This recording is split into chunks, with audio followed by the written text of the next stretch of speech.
Hi, I'm Ken Kessler, and welcome to the Sounds of Christmas podcast. If you're new to this podcast, I want to start by saying thanks for joining us. If you're not new, welcome back. Either way, I'm glad you're here. Now, to avoid any confusion, I want to say right from the start that there won't be any music played here. This is a place for conversation. I'll talk about Christmas music and some related topics, sometimes by myself and sometimes with guests. If you're looking for music, just go to soundsofchristmas.com and click on the tree or the player on the front page or on the Listen Now page. We play the best variety of Christmas music all year long. Well, except in October, when we play the best variety of Halloween music. Now, a little while back, I did a podcast about an article that was a year or so old concerning Christmas music from members of the Rock and Roll Hall of Fame. Well, I've come across another interesting article, at least I think it's interesting, and like that one, it's a little over a year old. It's been shared and reshared recently by some radio stations and some networks, and you've probably seen it yourself popping up here and there. This is one from the folks at Stacker.com, and it's not specifically about Christmas music. It's about the most covered songs of all time.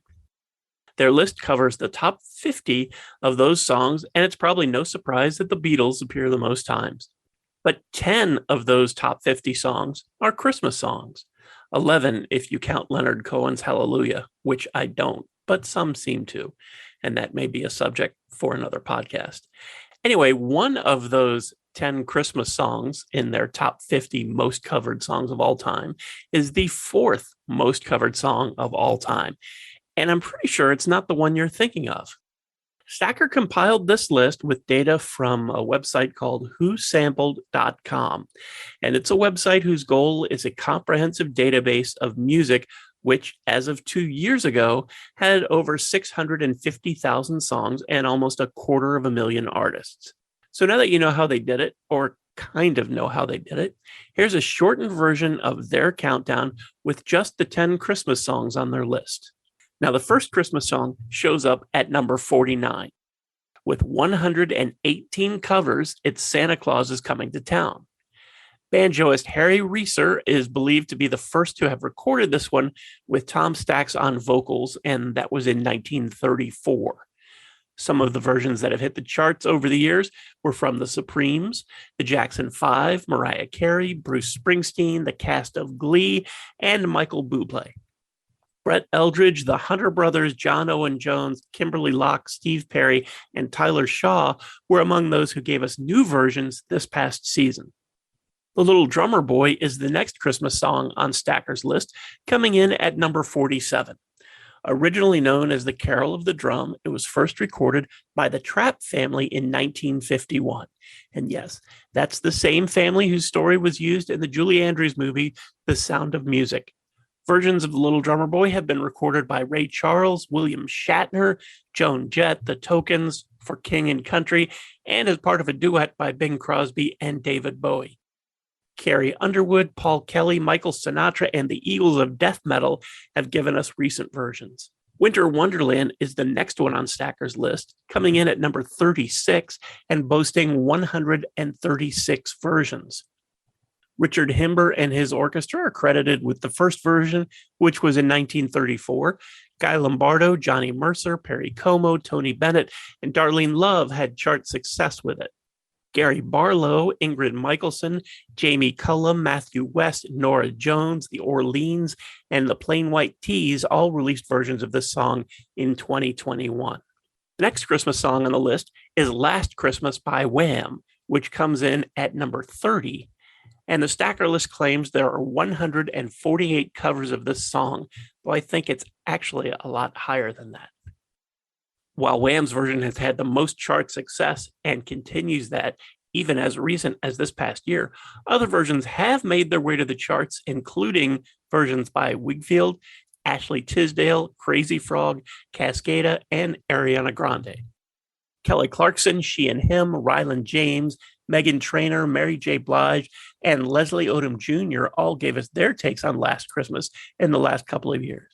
Have Yourself a Merry Little Christmas is next on the list as the 29th most covered song of all time. Judy Garland recorded the first version in 1944 for the movie musical Meet Me in St. Louis.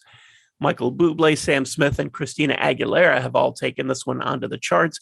And Brett Young, Darren Criss, Josh Turner, Kristen Chenoweth, Rob Thomas, and Wet, Wet, Wet all released their versions just this past season. The Christmas song pops up at number 21, written by Mel Torme and Robert Wells in 1945 and recorded first by the Nat King Cole Trio in 1946. It has become the most performed Christmas song, according to BMI. Nat King Cole actually recorded 4 different versions of the song over the years, and Christina Aguilera's version became the second highest charting cover of the song next to Nat King Cole. Michael Bublé and Lauren Daigle also hit the charts with their versions, and last year, Jacob Collier's version was nominated for a Grammy. Oh Holy Night is number 19 on Stacker's list of the most covered songs of all time. It was written in 1843 as a poem and first set to music in 1847. Mariah Carey, John Barry, Martina McBride, Celine Dion, and Josh Groban all had chart success with their versions. Oh Holy Night also has the distinction of being the first song broadcast on radio. That happened on Christmas Eve in 1906. Jingle Bells is the 16th most covered song of all time on Stacker's list. It was originally written as One Horse Open Sleigh back in 1857, and just over 100 years later, it became the first song to be broadcast from space. That happened in 1965. Bing Crosby, Glenn Miller, Benny Goodman, and Les Paul had early hits with it, and Kimberly Locke and Michael Bublé had the charts with Jingle Bells more recently. White Christmas is number 11 with just over 200 versions. It was written by Irving Berlin in 1942 for the movie musical Holiday Inn, and it went on to win an Oscar for Best Original Song the next year. Bing Crosby's versions are the most popular and most successful, but Michael Bublé, Gwen Stefani, and Meghan Trainor have also had hits with it. Zach Williams, Luke McMaster, Leanne Rimes, and Engelbert Humperdinck have all recorded new versions of White Christmas in just the last couple of years. Believe it or not, there is still one Christmas song to go. While the top 10 songs on Stacker's list of the most covered songs are dominated by the Beatles, the song at number 4 predates the Fab Four by almost 150 years. Silent Night, first sung as Still Nacht in the original Austrian, dates back to 1818 and boasts at least 254 covers. But I think that number should actually be a lot higher. You might not think Silent Night has ever been considered a hit, but Percy Sledge, Elvis Presley, Sinead O'Connor, Josh Groban, The Temptations, Las Vegas, Nat King Cole, and Mariah Carey have all recorded versions that made it to the charts. So that's Stacker's list, but since it was originally published in December of 2020, I thought I'd check out whosampled.com to update the numbers. So Little Drummer Boy was at number 47 on the original list and now is at number 42 as the 42nd most covered song of all time. Santa Claus is Coming to Town, which was at number 49, is now number 34. Winter Wonderland, which was at number 36, is now at number 26. Last Christmas, which was number 30, is now number 22. Have Yourself a Merry Little Christmas, which was at number 29, is now at number 17. Oh Holy Night, which was at number 19, is now at number 13. The Christmas Song, which was at number 21, is now at number 12. Jingle Bells, which was number 16, is now number 8. White Christmas, which was number 11, is now number 5. And Silent Night, which was number 4, is now number 3. Now, I want to say a little bit about this list. I don't know what whosampled.com uses to get their numbers. On their website, they explain it this way. They say, Who Sampled contains the world's most comprehensive, detailed, and accurate database of samples, cover songs, and remixes covering the entire history of music spanning over 1,000 years. Launched in 2008, our unique content represents over a decade of detailed research, knowledge sharing, and expert analysis by the Who Sampled contributor community, moderators, and staff. The content on Who Sampled gets refined and built upon day in, day out. It is built by a growing community of 27,213 contributors and verified by a team of 65 moderators, with updates coming in every hour of the day. That all sounds really good, but it's also a little short on specifics. And I'm not calling them out or dumping on them or anything like that, but I do have a little experience in the particular niche of Christmas music. And I can tell you the numbers on whosampled.com don't jibe with the numbers I have in the Sounds of Christmas library. Now, know that whosampled.com says that their data changes from day to day, sometimes hour to hour. And a great example of that is that just a week ago, they listed the most covered songs on their front page, or at least the first batch of them. That list is gone now and not readily available. So the information I mentioned moments ago can't be verified on their site, at least not today. The other thing is that the numbers from the Sounds of Christmas library aren't very close to the numbers from Stacker and Who've Sampled. For example, Frosty the Snowman is a song that didn't make the top 50 list. WhoSampled.com claims there are 76 covers of this song. I have 88 different versions in the Sounds of Christmas library. The first Christmas song on their original list was Santa Claus is Coming to Town, which they said had 118 covers.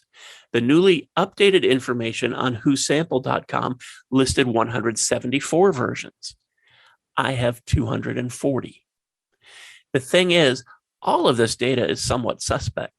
The info from the whosampled.com lists are largely user-driven, coming from thousands of contributors. My library consists of versions of the songs that I decide, for one reason or another, to play, which means that there are more versions that, for one reason or another, I decide not to play. And then there's this. There's a website called Secondhand Songs. Secondhandsongs.com lists over 24 active editors all over the world who compile their information. And like whosampled.com, when you look up a song on secondhandsongs.com, you almost always get links where you can listen and, if it's available, buy the song. Usually these links are Spotify and YouTube. Their information seems much more in-depth than mine or Who Sampled. For Santa Claus is Coming to Town, which Who Sampled listed as having 174 versions, and I count 240 in my library, Secondhand Song lists 1,117 versions. And the real test, for me anyway, was Wham's Last Christmas. Stacker had 148 versions from the data they used for this article back in 2020. I only have 119 versions in the Sounds of Christmas library, and whosampled.com now lists 200 versions. Secondhand Song lists 402. More doesn't necessarily mean better, but Secondhand Songs does seem to have much more extensive information than Stacker, Who Sampled, or the Sounds of Christmas library. I'm not saying this to discredit this list or embarrass anyone at Stacker or at Who Sampled, and information at either Who Sampled or Secondhand Songs could change every day and may already be different whenever you're listening to this than when I recorded it. Regardless of whether one site's numbers are right or better than the other, this does give me one nice takeaway. It shows that lots of people love Christmas music, have always loved Christmas music, and continue to love Christmas music. In fact, Christmas music is loved so much that some of the most loved and most covered songs of all time are Christmas songs, no matter whose list you look at. Thanks so much for listening, helping me share some Christmas spirit, and for helping this podcast continue to grow. Since you're listening to this now, you've obviously found us somewhere. But if there's another site you like to use for podcasts, check out our podcast page on our website for the complete list of everywhere you can listen to the Sounds of Christmas podcast. And the website is soundsofchristmas.com. Then just click on the podcast tab. For the Sounds of Christmas station, to listen to the music, much of which we've been talking about, you'll need to stick with our website or our app in the Google Play Store. If you have comments or suggestions, feel free to reach out to me on social media or through our website. Thanks again. And may you always believe in Santa Claus.